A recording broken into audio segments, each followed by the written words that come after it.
उन्होंने इनकार कर दिया। तब तेजस्वी यादव जी का हम लोग का सरकार तब तक यहाँ बन गया। हम लोगों ने कहा ठीक है, देश में जब सरकार बनेगा दबाव बनाएंगे हो, लेकिन बिहार में हम जातिगत जनगणना अपने करेंगे। और बिहार में जातिगत जनगणना हुआ। आपको भी पता होगा कि जातिगत जनगणना बिहार में हुआ।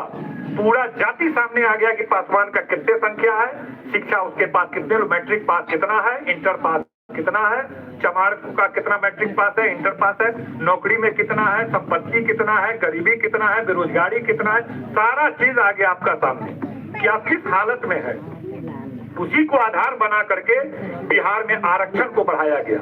आरक्षण बढ़ाने का अधिकार को मना करता है कि नहीं, 49% से ज्यादा आरक्षण 49.5 से हम नहीं बढ़ने देंगे, नियम नहीं कहता है। आपके पास कौन सा आंकड़ा है जिस आंकड़ा के आधार पर आप कहते हैं कि आरक्षण बढ़ाएंगे? तो हम आंकड़ा वही जातिगत जनगणना बताता है कि क्या स्थिति है और कितनी आबादी और क्या स्थिति है। इस आधार पर बिहार में आरक्षण बढ़ा। पता है सबको? नहीं जानकारी है। आरक्षण बिहार में बढ़ाया गया ना पिछले साल, 2 साल पहले, 1.5 साल पहले, तो है कि खत्म कर दिया गया बढ़े हुए आरक्षण को? हाँ, कौन बोले? हाँ, देखिए बता रहे, खत्म कर दिया गया। काहे खत्म हो गया? क्योंकि जो कोई राज्य जब आरक्षण बढ़ाता है, आरक्षण बढ़ जाता, दलित का आरक्षण बढ़ा, अति पिछड़ा का भी बढ़ा और पिछड़ा का भी बढ़ा, सामान्य वर्ग को भी 10% जो पहले से था उसको बाहर रखा गया। तो आरक्षण जो बढ़ा तो उससे आपके बच्चे स्कूल कॉलेज में नामांकन में आ जाते, आपके बच्चे नौकरी निकलता तो और बड़ी संख्या में आते। लेकिन कानून यह कहता है कि राज्य अगर आरक्षण बढ़ाता है तो केंद्र उसको 9वीं अनुसूची में शामिल करेगा, तब न्यायपालिका उसमें हस्तक्षेप नहीं करेगा। इसीलिए यहाँ बढ़ा करके केंद्र को दे दिया गया 9वीं सूची में डालने के लिए। केंद्र की मोदी सरकार ने 9वीं सूची में नहीं डाला, जिसके कारण बिहार में बढ़ाया गया आरक्षण खत्म हो गया। नहीं है जानकारी, खत्म हो गया।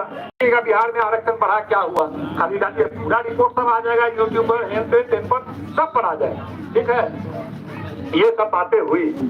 और ये सब काम जब कहने का मतलब है कि जब हम 17 महीना गठबंधन में आए तो 4-5 लाख नौकरी भी दिए, 2-4 लाख प्रक्रियाधीन भी किए, बिहार में जातिगत जनगणना भी किए, बिहार में दलित पिछड़ों का आरक्षण भी बढ़ाया, जो नीतीश कुमार पिछले 20 साल में नहीं किए। 17 महीना में हम जब नीतीश कुमार के साथ आए तो ये बड़े बड़े काम को किया।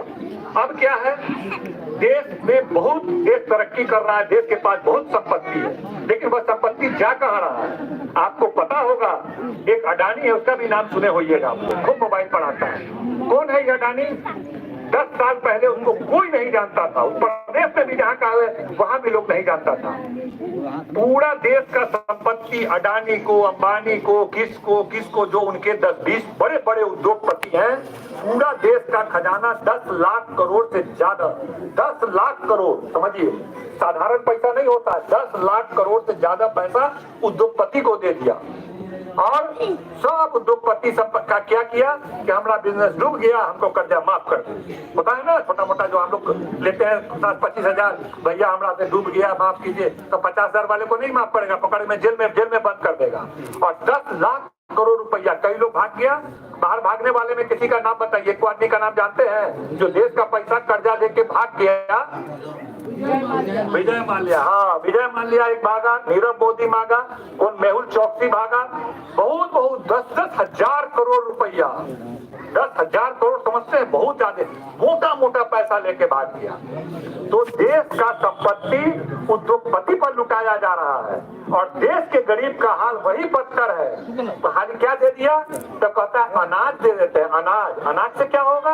अनाज तो पहले की सरकार भी 1 रुपए 2 रुपए देती थी, उसको आप खाली माफ कर दिए कि 2 रुपया कम कर दिए, 200 का फायदा दे दिए।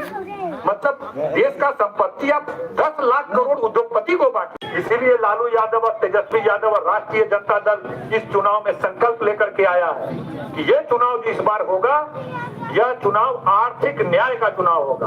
आर्थिक न्याय क्या है?